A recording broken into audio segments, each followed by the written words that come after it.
ओम श्री साई नाथाय नमः। ओम साई राम।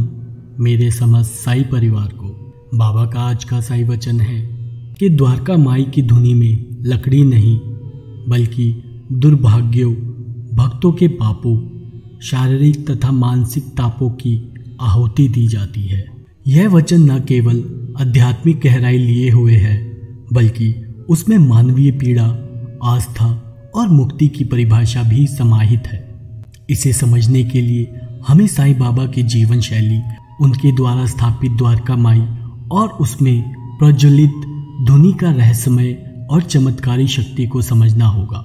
द्वारका माई वह पवित्र स्थान है जहां साईं बाबा ने अपने जीवन का अधिकांश समय बिताया। यह स्थान एक पुराना भवन था जिसे बाबा ने रहने योग्य बनाया और वहीं से उन्होंने हजारों लोगों की सेवा की। द्वारका माई न केवल एक भौतिक आश्चर्य था बल्कि वह आत्मिक ऊर्जा का केंद्र भी था, जहां आकर दुखियों को शांति मिलती थी, बीमारों को आरोग्यता प्राप्त होती थी और पथभ्रष्टों को दिशा मिलती थी। बाबा ने द्वारका माई को किसी भी धार्मिक सीमाओं में नहीं बांधा। वह हिंदू, मुस्लिम, सिख, ईसाई सभी आ सकते थे। बाबा का संदेश था, सबका मालिक एक है। इसी भवन में एक विशेष तत्व था जिसका नाम था धुनी।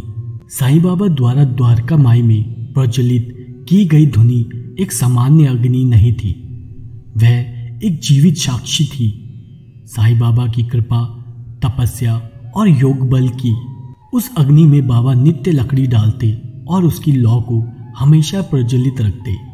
लेकिन बाबा का यह कहना कि इस धुनी में केवल लकड़ी की नहीं, दुर्भाग्यों, पापों और तापों की आहुति दी जाती है, इस धुनी की आध्यात्मिक महत्वता को उजागर करता है। अग्नि का शास्त्रों में विशेष स्थान है।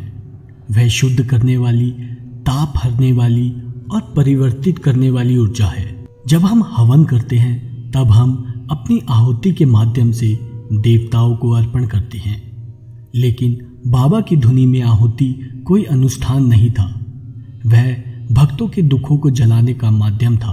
बाबा यहाँ पर जिस प्रकार से वाक्य का प्रारंभ करते हैं कि लकड़ी की नहीं, वह संकेत देता है कि यह धुनी केवल भौतिक अग्नि नहीं है जिसमें केवल ईंधन जलाया जाता हो। इस वाक्यांश से वे ध्यान केंद्रित करवाते हैं कि यह अग्नि साधारण नहीं, दिव्य है और इसकी शक्ति मानसिक, आत्मिक और भावनात्मक स्तर पर कार्य करती है। धुनी में डाली जाने वाली लकड़ी प्रतीक मात्र है। असल में वह अग्नि भक्तों के दुखों, उनके पापों और दुर्भाग्य को जलाने की शक्ति रखती है। यह एक अदृश्य प्रक्रिया है जिसे केवल अनुभूत किया जा सकता है, समझा नहीं जा सकता। जब साईं बाबा कहते हैं कि इस धुनी में दुर्भाग्यों की आहुति दी जाती है तो वह यह दर्शाते हैं कि व्यक्ति का भाग्य जो दुर्भाग्यों में बदल चुका है वह भी इस धुनी की शक्ति से परिवर्तित हो सकता है। यहाँ दुर्भाग्य का आशय केवल भौतिक जीवन की समस्याओं से नहीं है बल्कि उस मानसिक स्थिति से है जहाँ व्यक्ति स्वयं को असहाय, हताश और टूटा हुआ महसूस करता है। ऐसे में जब भक्त श्रद्धा और सबूरी के साथ द्वारका माई की धुनी के सामने बैठता है तो बाबा से प्रार्थना करता है तो उस दुर्भाग्य की आग इस धुनी में स्वाहा हो जाती है। धार्मिक और आध्यात्मिक दृष्टिकोण से पाप मानव जीवन का एक अनिवार्य हिस्सा है। कई बार व्यक्ति जाने अनजाने ऐसे कर्म कर बैठता है जो उसके जीवन में बाधाएं उत्पन्न करते हैं। साईं बाबा यह नहीं मानते थे कि केवल सजा से ही पापों का नाश होता है। वे करुणा, क्षमा और प्रेम के द्वारा पाप से मुक्ति का मार्ग दिखाते थे। बाबा की धुनी वह स्थल बन गई जहां भक्त अपने पापों की आहुति देते थे, न केवल शारीरिक क्रियाओं के रूप में बल्कि आत्म स्वीकृति, पश्चाताप और प्रार्थना के माध्यम से। इस प्रकार यह धुनी पाप निवारण एक अलौकिक यंत्र बन जाती है। ताप का अर्थ है पीड़ा। यह पीड़ा शरीर की हो सकती है जैसे रोग, दर्द, थकान। यह पीड़ा मन की हो सकती है जैसे चिंता, डर, क्रोध, अवसाद। बाबा कहते हैं कि जब भक्त इस धुनी के पास आते हैं और सच्चे मन से आत्मसमर्पण करते हैं तो वह अपने इन तापों की आहुति इस अग्नि में दे सकते हैं। धुनी केवल एक अग्नि नहीं, वह बाबा की कृपा का मूर्त स्वरूप है। वह मन और शरीर की समस्त पीड़ाओं को अपने भीतर समेटकर राख कर देती है। बाबा द्वारा दी गई उदी अर्थात धुनी की राख कोई साधारण राख नहीं थी। यह एक औषधि, एक प्रसाद और एक कृपा का प्रतीक थी। साईं बाबा इस उदी को रोगियों को देते, भक्तों के माथों पर लगाते और उनके संकटों को दूर करते। उदी का उपयोग केवल रोग निवारण के लिए नहीं बल्कि मानसिक शांति, आत्मिक उन्नति और आशीर्वाद के रूप में होता था। कहते हैं कि बाबा के जीवन काल में और आज भी जब कोई सच्चे मन से उदी को अपने शरीर पर लगाता है या अपने घर में रखता है तो नकारात्मक ऊर्जा दूर हो जाती है। इस साईं वचन को समझने और अनुभव करने के लिए सबसे आवश्यक 2 गुण हैं और वो है श्रद्धा और सबूरी। श्रद्धा वह आस्था है जो व्यक्ति को अंधकार में भी आशा दिखाती है। सबूरी वह धैर्य है जो कठिन समय में भी व्यक्ति को संतुलित रखती है। जब कोई भक्त इन दोनों भावों के साथ द्वारका माई में आता है, धुनी के सामने बैठता है, अपनी पीड़ा बाबा को समर्पित करता है, तब वह धुनी उसकी पीड़ा को स्वयं में समेट लेती है।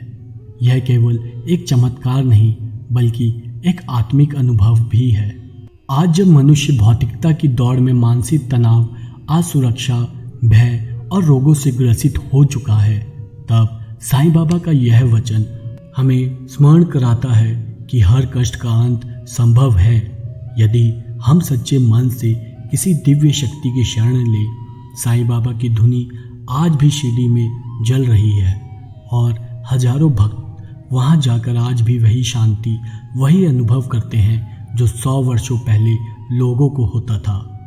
यह बाबा की कृपा का जीवंत प्रमाण है। इस एक वाक्य में साईं बाबा ने जो कहा है वह केवल शब्द नहीं, एक संपूर्ण दर्शन है।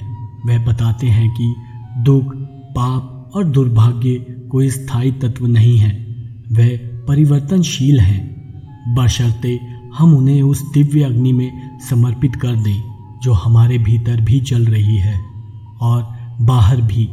बस उसे पहचानने की ज़रूरत है। द्वारका माई की धुनी केवल शिरडी में नहीं, वह हर भक्त के हृदय में जल रही है। उसमें आहुति देने के लिए हमें अपने अहंकार, पाप और पीड़ाओं को समर्पित करना होगा। इस वीडियो में इतना ही। इस वीडियो को पूरा देखने के लिए बहुत बहुत शुक्रिया। अगर आपको यह वीडियो पसंद आया हो तो इसे लाइक करें, अपने दोस्तों के साथ शेयर करें और हमारे चैनल को सब्सक्राइब करना ना भूलें।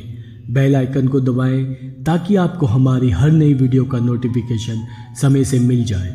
हमें कमेंट्स में बताएं कि अगली वीडियो में आप क्या सुनना पसंद करेंगे।